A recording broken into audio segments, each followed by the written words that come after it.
American TikTok user happy রেইনেস তার TikTok চ্যানেলে জানান, সম্প্রতি নতুন বাসায় ওঠার পর থেকেই তার পরিবারের সদস্যরা বিভিন্ন রহস্যজনক অভিজ্ঞতার শিকার হয়েছেন।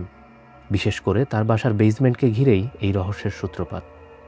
তিনি জানান, গরমের দিনেও তার বেসমেন্টে তাপমাত্রা এত নিচে নেমে যায় যে শরীরে কাঁপুনি চলে আসে।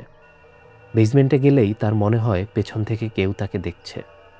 রে এবং তার ফ্যামিলি প্রায়ই বেসমেন্ট থেকে বিভিন্ন ধরনের অজানা শব্দ শুনতে পান। Okay, knock. Go ahead. Okay. Right here.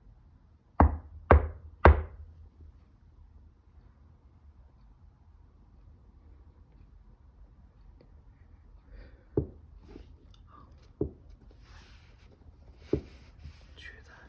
Yeah. That's a solid knock.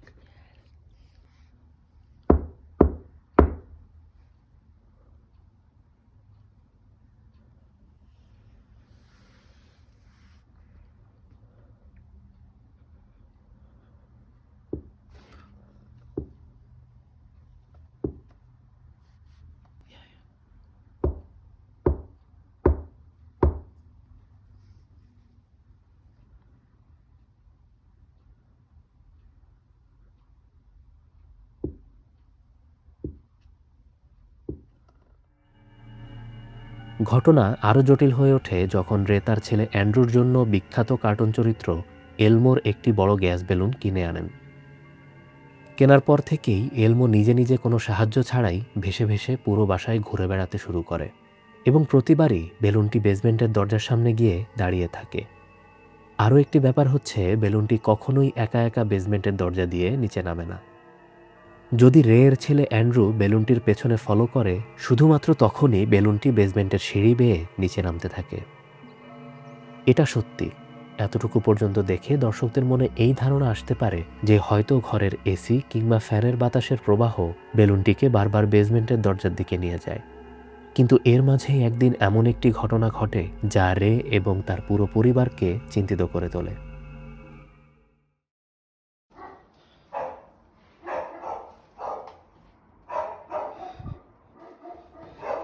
Babe.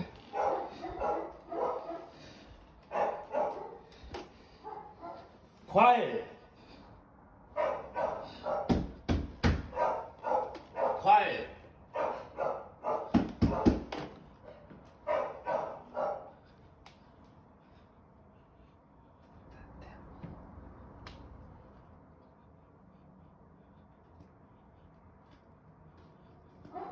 It's a creepy dude.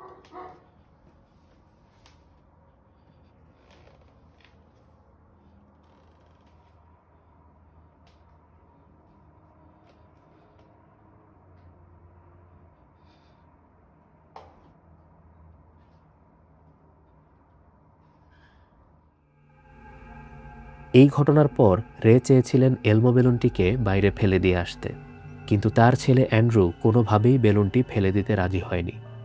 ছেলের কথা রাখতে গিয়ে এরপর তিনি এমন একটি অভিজ্ঞতার মুখোমুখি হন যা দেখে তার মনে হয় বেলুনটা বোধহয় ফেলে দেওয়াই ভালো ছিল।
সবচাইতে ভয়াবহ এই ঘটনাটি যেদিন ঘটে সেদিন দুপুরবেলা রে বাসায় একা ছিলেন। হঠাৎ করে তিনি লক্ষ্য করেন এলমো বেলুনটি আবারও নিজে নিজে বেসমেন্টের দিকে যাচ্ছে।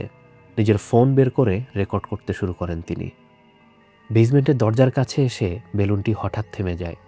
দরজার দিকে ক্যামেরা তাক করে উপরে তাকাতেই রে দেখেন মানুষের মতো দেখতে একটি মাথার উপরের ভাগ দরজার চৌকাঠের পেছন থেকে দেখা যাচ্ছে, যেন কেউ উঁকি দিয়ে তাকে দেখছে। এমনকি ভিডিও স্লো করলে অবয়বটির নাক ও চোখের খানিকটা অংশ পরিষ্কার দেখা যায়। মাথার অংশটি দেখা মাত্রই রের মুখ দিয়ে নিজের অজান্তেই চিৎকার বেরিয়ে আসে। তারপরও নিশ্চিত হওয়ার জন্য ক্যামেরা ধরে রেখে তিনি এগিয়ে যান সামনে।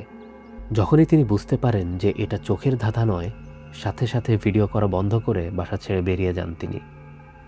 হ্যাপি রেইনেসের নতুন বাসার বেসমেন্টে কিসের উপস্থিতি? কেনই বা এলমো বেলুনটি তার ছেলে অ্যান্ড্রুকে বারবার বেসমেন্টে নিয়ে যেতে চায়, তার উত্তর তিনি এখনও পাননি।